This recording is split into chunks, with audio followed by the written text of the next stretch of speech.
Well, first of all, gusto ko po kayong batiin ng isang magandang umaga. So, magandang umaga po sa inyong lahat. Ayan, so at least parang practice po yan usually yung mga politiko po based on experience. Usually yung speech talaga, yung gusto nilang sabihin, 2 minutes. Pero nagiging 20 minutes, nagiging 30 minutes, nagiging 1 hour dahil binabati nila si Pastor Ferres, binabati nila yung mga members ng council, binabati pa yung iba't ibang members ng ating church. And at the same time, kanina rin, actually I was really touched nung binabanggit ni Pastor kasi kanina sabi niya sa akin na galing ka pa pala ng Chaong. Well, ako naman po usually, para lang po magkaroon kayo ng idea, para po makarating kayo dun sa Quezon Province o dun sa lalawigan ng Quezon, as I usually say it takes probably 5 hours, if not 4 hours, para lang makapunta kayo dun. So, kahapon, nagpunta ako dun and at the same time, bumalik din ako because alam ko na meron akong commitment ng short testimony rin naman dito sa ating church. So, more or less, yesterday plus traffic, it took me siguro 9 hours back and forth. Pero sabi ko naman, parati ko naman ding binabanggit na sulit pa rin and sulit sapagkat ano man, sabi nga, kita ko as a young kid or siguro when I was younger, parati kong nakikita sa father ko na kahit ano man yung problemang dinadala niya sa probinsya, pagdating niya dito sa loob ng simbahan, yung relasyon niya, it's always personal. Which is why ako bilang the only child of my father, I've always been happy to say na kasama ko siya tuwing linggo. Ibinigay na namin sa probinsya yung ng nanay ko yung Lunes hanggang Biyernes. Sabi ko nga sapat na minsan Sabado nagtatrabaho ka, minsan Linggo nagtatrabaho ka. Pero yung effort niya na pagpalagay nating 4 a.m. aalis siya ng probinsya ng Saturday, ng Sunday. Tapos Sunday din ng evening babalik siya. So yung effort na sabi nga bugbog nung kanyang katawan, ramdam na ramdam ko yun. Because ako mismo, in a span of maybe 4 years, siguro doon sa mga meron pong kotse sa inyo, di given na pagpalagay natin sa isang taon, sobrang layas mo na kung nakatakbo ka ng 35,000 kilometers. But guess what?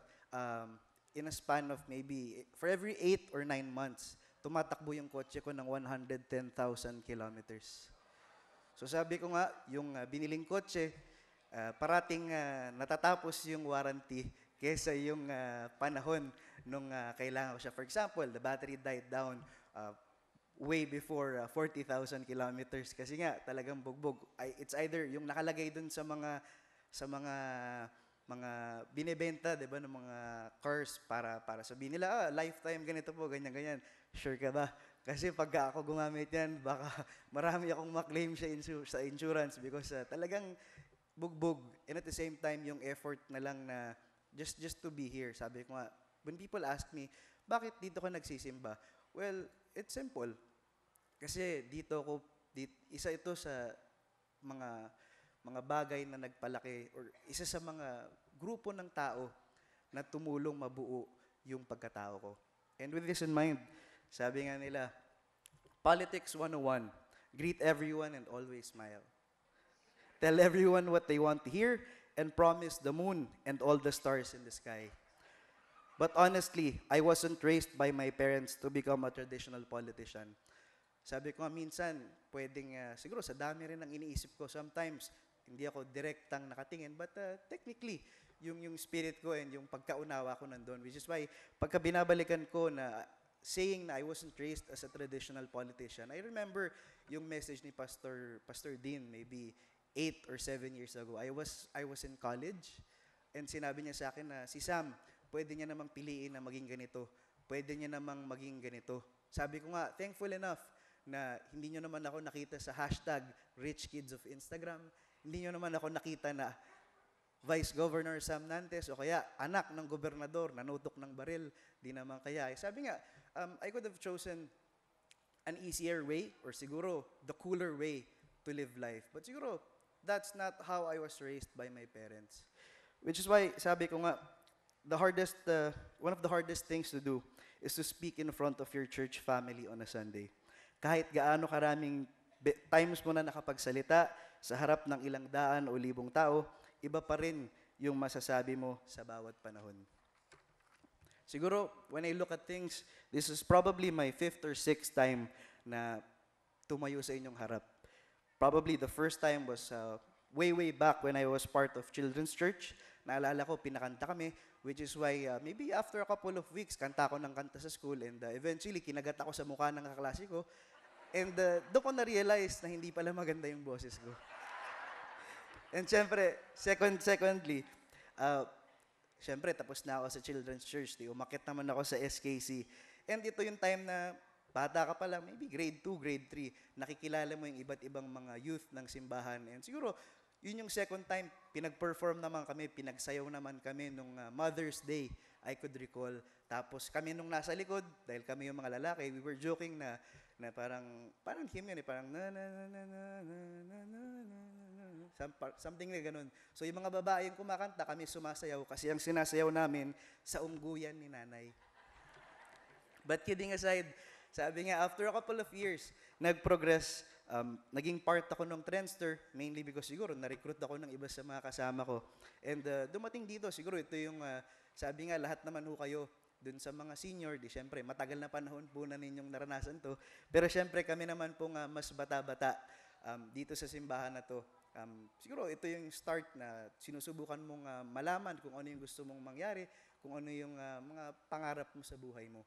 And siguro, di rin naman mawawala dyan, a-attend ka ng mga convention, at sa pag-attend mo ng convention, di syempre, makakakilala ka, gagawa ka lang ng paraan para magkaroon ng sharing time. If not naman, yun na, sabi nga, sa paraan ng Kristiyano. So, kumaga, for the lack of better words for it, di syempre, sharing time yun, but sabi nga sa Tagalog, para-paraan.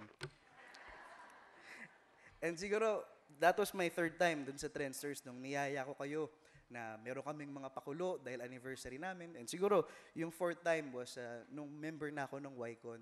Sabi ko nun na, nung time na yun, parati namin binabalikan, sinasabi ko na para puntahan ng mga youth ng simbahan natin, kailangan yung sasamahan nilang organization, yung sasamahan nilang fellowship, maganda pakinggan. And siguro, that's one of the reasons why kahit papano, tayong lahat naman, we have our own input dito sa ating simbahan. And siguro, yung isa sa mga input ko for the youth was having a better branding.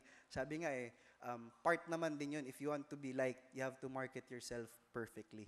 And at the same time, siguro, after a couple of years, maybe third year college ako noon or maybe fourth year college, after my internship sa Kaya Natin Network, actually, I was there when my father's helicopter crashed. And that was the fifth time na nakita niyo ako dito sa harapan ninyo when my father died. But maybe this is the sixth time. So, kumbaga, for me, I did the math and ended up with 22. 22 as in 22 years na pala akong sinama ng tatay at nanay ko sa simbahan natin, ni-recruit sa iba't ibang mga clubs at iba't ibang mga fellowship dito sa ating simbahan, and always find myself sitting on the second or third row every second service. So medyo special lang today, meron akong bulaklak and katabi ko si Pastor Perez. But kidding aside, sabi nga nila, people get shocked when they discover that I'm 27 at second term na as Vice Governor ng Quezon Province. Sa dinami-dami ng mga news about killings, decision-making ni ganito, ganyan, lahat na lang ng ginawa ng government officials sa mata ng ibang mga kasama natin parating mali. Sabi ko nga, sabi nga, isa ito siguro sa panahon kung saan mahirap maging politiko. Pero sabi nga nila, madali naman para sa'yo kasi anak ka naman ng tatay mo. But hindi nila naiintindihan na kami, tao rin kami. Kung kayo, may kanya-kanya ko yung mga problems, di syempre kami, we have our own problems. May kanya-kanya din kaming pinagdadaanan sa buhay. And sabi ko nga, maybe karamihan sa inyo, siguro dun sa iba working in government, alam ninyo na para bumili ako ng isang ballpen, aabutin ako ng 3 buwan. Isang buwan para ilabas yung obligation request, pangalawang buwan para lumabas yung PR, at pangatlong buwan, dun man na matatanggap yung ballpen mo. Na siguro, pagkapirma mo, may kukuha dahil natuwan-tuwa sa ballpen mo or whatsoever. But, ibig sabihin nun, 3 months ulit bago ka magkaroon ng panibagong ballpen. And at the same time, sabi ko nga, siguro yung isa sa pinakamalaking challenge, alam mo yun, for me, na natapos ako bilang second honor when I was in high school, in grade school.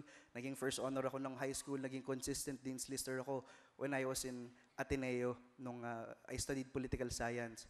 Sabi nila na, alam mo yun, tatanungin nila, unang-una naman, pag kayo, magkakasama kayo ng mga friends mo, sasabihin mo, aba, ikaw, tanong ko sa'yo, masaya ka ba sa ginagawa mo? Konting-konti na lang yung nagtatanong kung masaya ka dun sa ginagawa mo. Karamihan, pag sa inyo, Saturday, Friday, Thursday ng gabi, pupunta kayo ng Starbucks, di naman kaya manonood kayo ng sine, tatanong, mag-uusap-usap kayo ng friends mo ng college, 10, 15, 20 years ago, sasabihin mo, oh, so how much are you making now? Sapat ba yun para mabuhay mo yung pamilya mo? But hindi alam ng tao na karamihan, if not 99% ng nagtatrabaho sa government, get their salary 2 or 3 months after the date. So, ibig sabihin, pagka January 15 dapat yung una mong sweldo sa taong 2016, tendency is, makuha mo yon ng mga, maybe, maswerte ka na pag March 15, 2016 mo makuha yung unang salary mo for 2016. So, kumaga, there are different challenges pagdating dun sa paglilingkod. But, sabi ko nga, when in fact, it's really hard to work in government, as I said. There's always public trust leading to pressure. Pagka mabilis ka nagdesisyon, padalos-dalos, nagmamadali. Pag masyado ka namang mabagal nagdesisyon, sabi naman sa'yo ng tao, you tend to overanalyze things. So sabi nga, yung human condition, kita natin, nagkaroon ng iba't ibang gera sa mundo. Nakita natin na namatay na yung diktador, tapos all of a sudden, gusto natin gawing bayani and everything. Sabi ko nga, technically, I'm not in any position to speak for the government. If not naman, sabi ko nga, we have our own ideals. Pero sabi nga, yung mga bagay na yun, sa ibang panahon natin pwedeng pag-usapan. Kasi I've always respected yung belief and if not the ideals of everyone. Kasi sabi nga natin if you have to make a decision, you don't make a decision naman based on what you want, but based on kung ano yung gusto nung higit na nakararami, yung nagbigay sa'yo nung public trust. I always, nitong last 3 years, I've always thanked everyone dun sa probinsya namin. Thanking them, una dati dun sa una kong mandate.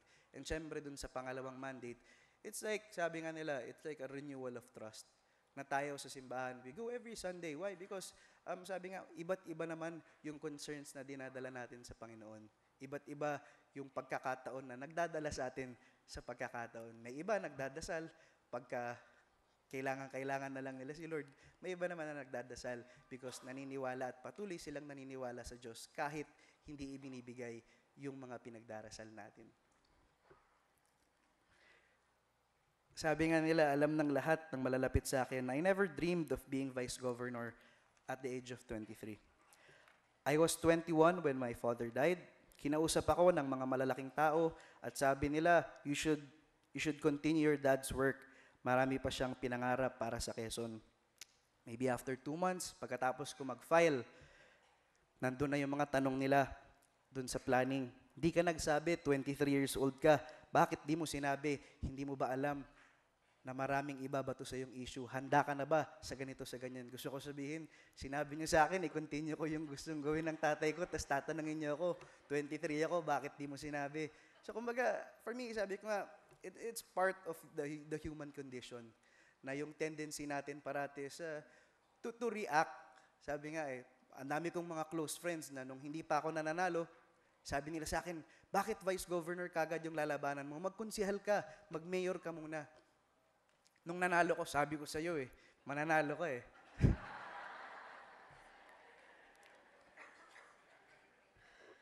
I've always said that it would have been easier kung nandun si Papa. Parang spoon feed na lang siguro kung nandun siya. Kaso wala. Kaya parang si Moses na nilagay sa basket, inilagay sa ilog, at bahala ka na kung makain ka ng hippo o ng mga croc na sasakmal sa'yo. It's just, ano lang naman paghahambing lang naman natin yun. But for me, siguro when I entered my first bid for vice governor ng province namin, that was maybe 3 years ago. Unang-una ko na lang na makakalaban. Of all people na pwede ko pang makalaban, ang dating nung nakalaban ko, Mati ni Idol. para mabigyan kayo ng just a glimpse of kung ano yung itsura niya. 6'2", basketball player. Pag sumayaw, kita mo nakanganga yung mga babae. Pag kumanta, kita mo na sabi nga nahulog na yung loob nila dun sa tao. But siguro in one way or another, I came into the bid for vice governor trailing. Siguro sabi ko nga na sapat naman siguro sa iba na sabihin na anak ako ni Governor Raffy Nantes. But aminin ko man sa aminin ko na nung laban na yon, it was a come from behind victory. Kasi kahit naman sinong tanongin ko, ang sasabihin lang nila sa akin, yan si Sam Nantes, anak ni Governor Raffy Nantes. But other than that, di naman nila alam na natapos ako ng ganito, di naman nila alam na ito yung mga experiences ko. Ginudge nila ako. Mayroon pang nagsabi sa akin, si Sam Nantes, hindi nga yan mananalo kahit barangay kagawad ng pinakamaliit na barangay ng probinsya. So for me, sabi ko nga, depende rin naman sa tao sa pagtanggap yun. Pero ako, I've always took it as constructive criticism. Sabi nga natin, kahit naman hanggang ngayon, hindi naman tayo perpekto. Pero bakit natin pinapangarap na mapagpabuti, if not naman ma-improve yung sarili natin? But I didn't really try my best siguro dun sa singing part kasi magaling talaga siyang kumanta. And at the same time, hindi na rin siguro ako nag-effort dun sa part ng pagsayaw kasi magaling talaga siyang sumayaw. Kumaga parang pagpalagay na lang natin na parang mas mature ng konti sa hashtag. Parang gano'n yung itsura niya. So mga ganyan. So pag nagtabi kami, parang ako yung magdadrive sa kanya. If not naman, parang ako yung komedyante dun sa bago siya magsalita. But siguro if ever, kung meron man ako, hindi naman siguro thankful, but siguro if there was this one thing na talagang, sabi nga, hindi naman yun makikita ng ibang tao. Or siguro nakikita na yun ng ibang tao ngayon. Pag nagde-debate, wala namang ibang ginawa yung mga politiko kundi magsiraan. So siguro, in one way or another, thankful ako, hindi ko siya ganun kakilala. So wala naman talaga akong sinabing hindi maganda sa kanya. Hindi ko inatake yung character niya, hindi ko inatake yung kung ano man yung mga kakulangan niya. And siya naman, ang ginawa niya was, he kept on bashing my father. He kept on assassinating my character. Parang sinasabi niya sa entablado na, yan, si Sam Nantes, taga-timpla lang yan ng kape ni Secretary Jesse Robredo. Yang si Sam Nantes, may gintong kutsara yan sa kanyang bibig. E di sabi ko, sa ating dalawa, sa loob-loob ko, sino ba yung nagpapatakbo ng kampanya mo? Kung meron akong tatay, pwede mong sabihin yan sa akin. Pero ang naiwan sa akin ay yung mother ko. And kami ng mother ko, sabi nga ng mother ko, nung natapos na yung lahat-lahat, sabi niya, ang hindi pala nagagawa ng asawa dun sa kanyang asawa, nagagawa niya para dun sa anak. Ibig sabihin, sabi nga natin, kung baga, when you try to say something, you have to mean it. Siguro, as early as nung panahon na yon, doon ko na-realize na bago ka makatulong sa ibang tao, kailangan kilala mo yung sarili mo. Alam mo kung ano yung kapabilidad mo. Alam mo kung ano yung limitasyon mo. Alam mo kung saan ka mahina, dagdagan mo kung saan ka mahina, yung strength mo, i-maintain mo. And siguro, thankful enough, sabi nga ni Pastor na we didn't really expect a landslide victory. But true enough, naalala ko noon, nagpunta pa sila Pastor Ed, kasama nila Pastor Ferres sa Tayabas. Dinayo pa nila ako sa Tayabas City para ipag-pray. And siguro doon ko naramdaman na part ako ng simbahan na to. Siguro yun yung isa sa sinasabi ni Pastor Ferres na kahit wala na yung father ko, ramdam ko pa rin na bahagi ako nung simbahan na to. And siguro ay isa yun sa mga naging primordial concerns ko. Nasabi ko, maybe I have to go back to the basic. We had 39 towns and 2 cities. A population of 1.4 million. 1.8 yung totoong population, 1.4 yung voting population. But sabi nga natin, pag pag-uusapan natin yung mga iba't ibang bagay na ganun, it's too hard na to explain. But siguro, let me tell you na nung unang beses akong nagsalita, it took me 1 minute. Sabi ko, magandang umaga po sa inyong lahat. Ako po, si Sam Nantes. Sana po tulungan ninyo ako maging vice-gobernador ng ating lalawigan. Ako po, yung anak ng namayapang Governor Rafi Nantes. And that was it. Yung unang-unang beses. 1 minute, and nagtaka yung tao, bakit to pumasok sa politika? Wala naman pala siyang dunong, hindi naman pala siya magaling magsalita. And true enough, pumunta ako sa iba't ibang towns namin. Pagdating ko dun sa 10th town namin, dun sa pag-ikot namin sa province, doon ko na-realize na pwede ko palang ipakilala yung sarili ko. Pwede ko palang ipakilala na ganito, ganyan, ganyan. And eventually, sabi nga natin, experience, yun talaga yung isa sa magtuturo sa'yo.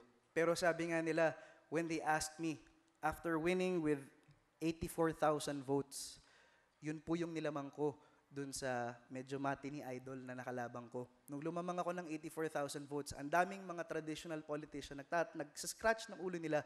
Sinasabi nila sa akin, paano nangyari yun? Hindi ka nga magaling magsalita, hindi ka nga magaling kumanta, hindi ka rin sumasayaw. Paano nangyari yun? Sabi ko, simple lang ho. Inalam ko kung ano yung tinatakbuhan ko. Tumatakbo ko bilang vice governor, ibig sabihin yun yung presiding officer ng Sangguniang Panlalawigan. So may mandate o yung mandato ko, tumulong sa paglikha ng mga ordinansa o ng mga batas para dun sa probinsya, para mapatakbo ng maayos, tamang paggasta ng budget ng isang probinsya, para dun sa iba't ibang mga municipality. So, in one way or another, in-explain ko kung ano yung kaya kong gawin bilang vice governor. And siguro, a lot of people parang told me na nung natapos yung election, alam mo, tuwan-tuwa ako sa'yo kahit alam ko naman na hindi mo malalagpasan yung tatay mo. Kahit alam ko naman na hindi mo matatapatan yung tatay mo. Pero binibigyan kita ng chance kasi anak ka ng tatay mo. And siguro for me, yun yung dumurog sa puso ko. And siguro at the same time, it fueled me to prove myself. Mga kasama ko sa Sangguniang Panlalawigan, puro mga ATTY, if not naman mga ENGR. So mga engineer, mga attorney na pagpalagay natin, 20 years, 30 years yung experience, if not mga dating mayors. But sabi ko nga, sa loob ng 3 taon, kahit 2 lang yung kakampi ko sa Sangguniang Panlalawigan, nakuha ko yung respeto ng mga kasama ko. At nakuha rin naman nila yung respeto ko because parati kong sinasabi na hindi mo kailangang ipangako yung langit at lupa para botohan ka. Kailangan mo lang ipakita sa tao na tao ka rin. Nakagaya mo rin sila. So from there, sabi nga natin, it inspired me to go to different barangays dun sa probinsya namin. It was unheard of. Wala pang vice governor dati. Naalala ko, kalagitnaan ng term ko, sabi sa akin ng isang barangay captain, Vice Gov, bakit ka nagpunta dito? Hindi mo ba alam na mahigit 200 yung NPA dun sa susunod na kalsada? Sabi ko, ako for me, pagpalagay na natin na nandyan sila, part pa rin naman sila ng community. Kumbaga, we have to embrace yung belief and yung ideals ng iba't ibang tao kasi yun sila eh. Pero that doesn't limit us from trying to help them, from trying to understand them. But syempre, it always goes back to the question na sino ka ba? Paano mo sila matutulungan? So first off, we have to be true to ourselves na kailangan alam natin kung paano tayo makakatulong. And syempre, when the re-election came, honestly, a lot of people tend to see re-election as an easy process. But siguro for me, I found it much more difficult than the first one. Mainly because I was the vice governor with no governor. Ibig sabihin, lumaban ako noong 2016 na wala akong governor. Lumaban ako na halos wala akong kakampi. Lumaban ako, umikot ako sa iba't ibang barangay, sa iba't ibang mga bayan ng mag-isa. Sobrang hirap nun because wala akong entablado na pagsasalitaan. Nagsasalita ako dun sa pinakamadidilim na lugar. Nagsasalita ako, walang kuryente. Nagsasalita ako, walang microphone. And siguro, doon nakita ng tao na hindi naman pala ganun kaimportante sa kanya yung party system. Sabi nga natin isa yun siguro sa pwedeng pagkunan ng lakas ng ibang tao. But siguro sabi ko nga, at the end of the day, ano man yung partido mo, at the end of the day, yung tao pa rin naman yung magbibigay sa'yo nung mandate. And siguro, kesa sa ibang partido, kesa bigyan ko ng importansya si mayor, kesa bigyan ko ng importansya sila konsihal, bigyan ko na lang ng importansya, maintindihan ko kung ano yung mga kailangan pa ng aming probinsya. So, pwede kong sabihin dun sa re-election ko, it was more of information dissemination. Kesa sabihin ko na a project of Vice Governor Sam Nantes. Alam naman nating lahat na galing din naman sa buwis ng taong bayan yung lahat ng mga programang ibinibigay natin. So, imbis na sabihin na a project of Vice Governor Sam Nantes, ginawa namin, gumawa kami ng mga simple, tinuruan namin yung mga barangay officials, tinuruan namin yung mga kasama natin from the NGOs, from the different communities, kung papaano ma-avail yung mga programs ng government. Kasi sabi nga ang dami-daming programa ng gobyerno, but hindi alam ng tao. Hindi alam ng tao kung paano to gagamitin kasi ang gusto nila ay manghihingi kagad ng 100 pesos, manghihingi kagad ng 200 pesos, manghihingi nga kagad ng 500 pesos. Sabi nga, if you do the math, pagka binenta mo yung boto mo sa halagang 1,000 piso, parang binayaran yung pagkatao mo ng 1 piso kada araw. If not, less than sa loob ng 3 taon. And sabi nga natin, which made my second fight harder, yung nakalaban ko, yung kakampi ko dati. Sabi nga mas madali pagka nakakampi mo yung kalaban mo. Pero mas masakit pagka yung kakampi mo, yung naging kalaban mo.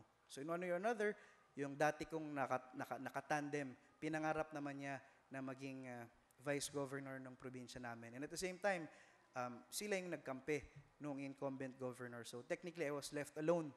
And at the same time, meron pang bonus. Kung dati may Matini Idol akong nakalaban, itong second na laban ko, may nakalaban pa akong Mulawin.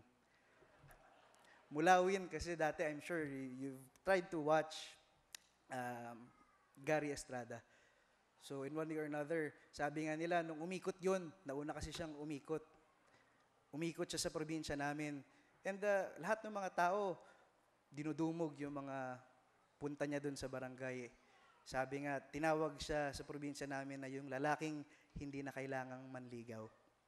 But siguro in one way or another, sabi ko nga, nag-decide yung taong bayan based on kung ano yung nakita nilang performance nung 3 years. He was board member of our province and he had a lot of votes from his district. But I was thankful enough na yung isang nakalaban ko came from the same district. So in one or another, sila yung nag-split ng mga votes nila from the same district. And at the same time, dito pumasok yung sinabi sa akin ng father nung nakalaban ko nung first time. Sabi niya sa akin, Sam, sa unang laban mo, sure naman talaga akong mananalo ka because of the sympathy vote na ibinigay sa iyo ng tatay mo. Pero dito sa pangalawang laban natin, sa pangalawang laban mo, makikita natin kung meron ka talagang nagawa. And true enough, yung mga information dissemination programs, yung iba't ibang mga programs na inilatag natin sa level ng barangay, siguro na-appreciate yun ng taong bayan. And at the same time, sabi ko nga, nung nag-file yung una kong kalaban, nakasama niya yung governor, sabi ko, wala na. Pero sabi ko, kahit matalo akong mag-isa, pa-file pa rin ako. Kasi pagka hindi ako nag-file, ano na lang yung sasabihin nila sa akin na ako yung incumbent, tapos ibinigay ko lang yung laban dahil alam kong matatalo ako. But siguro, sabi nga first, siguro yung lalawigan ng Quezon, just like how the professional heckler dun sa WordPress, sinulat niya dati na ako, si Jolo, at yung governor ng Camarines Sur, mga wala daw kapabilidad na magpatakbo ng isang government. Sabi ko nga, siguro, i-figure in mo yung lahat-lahat ng yun.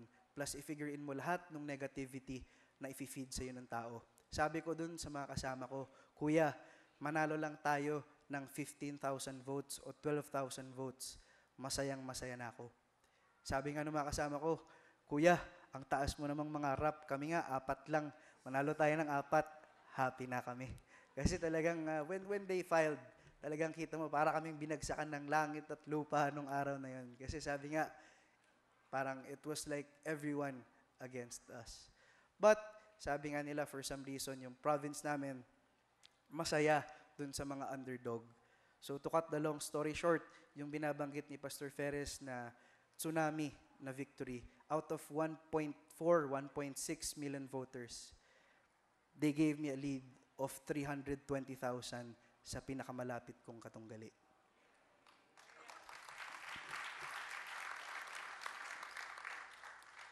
Kagaya ng binabanggit ko before na parating masakit pagka pinangarap mo tapos hindi sa'yo ibinigay.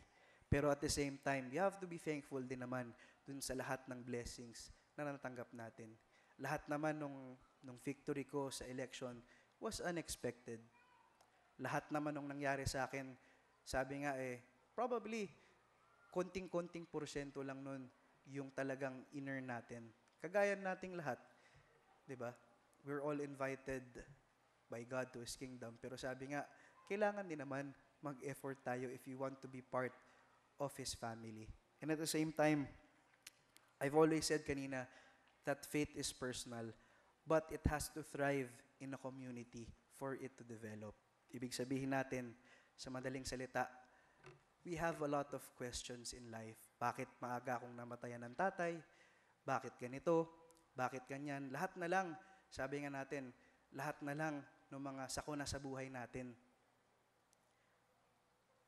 Kung tatanggapin lang natin ito, magiging negative yung story natin. But if we choose to continue asking questions, to continue seeking the meaning of life, siguro doon natin higit na makikilala yung Diyos at makikilala yung ating sarili. And with this, I leave you with Proverbs 3, verse 5. Trust in the Lord with all your heart and lean not on your own understanding.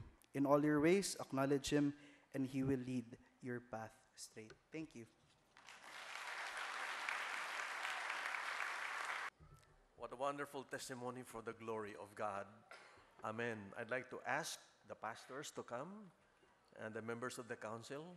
Could you please join us here on the platform?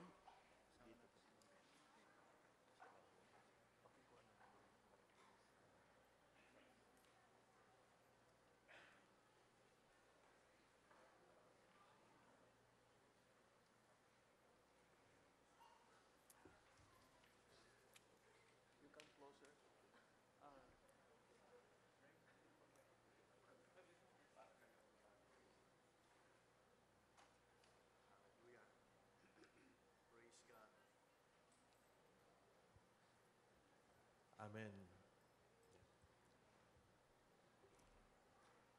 Would you join us in prayer, please, for God's servant in the province of Quezon? Amen. Hallelujah. If it's not too difficult for you to stand, please do so.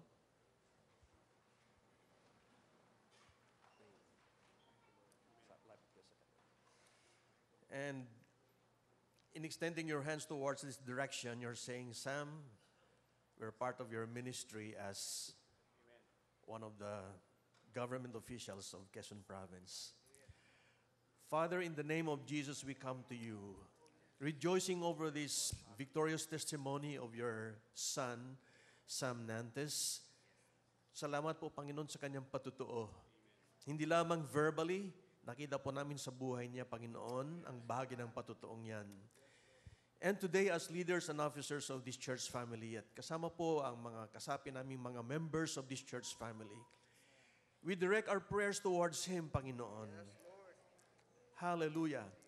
Thank you, Lord, for the rough roads He has taken in life and He has come out victoriously, preserved by your grace and protected by your power. Yes, thank you, Lord, for the ministry of administration that you have given to Him. Yes, hallelujah. In this kind of a ministry, Lord, dealing with people and ministering to the needs of people, answering the needs of people, the seed of the Holy Spirit has been sown early in his life, Panginoon, in this church. From children's church to his KC to Trenster, and now, as he becomes an adult member of our church family, Panginoon, salamat po, Panginoon, sa mga inihasik na binhi ng banal na Espiritu through the Word and the anointing of the Spirit. And we pray, oh God, that you'll give him favor with the whole province and even beyond. And I pray, Panginoon, that his legacy as Vice Governor will be known not only because of his personality and because of his testimony, but because of who you are in his life, Panginoon. Just cover him with wisdom and protection and blessing. Hallelujah. We dedicate him to you this morning, Panginoon, thanking you for the grace of God that has abounded in his life. We give you the praise, the honor, the glory, and the thanksgiving in the name of Jesus. Amen. Amen.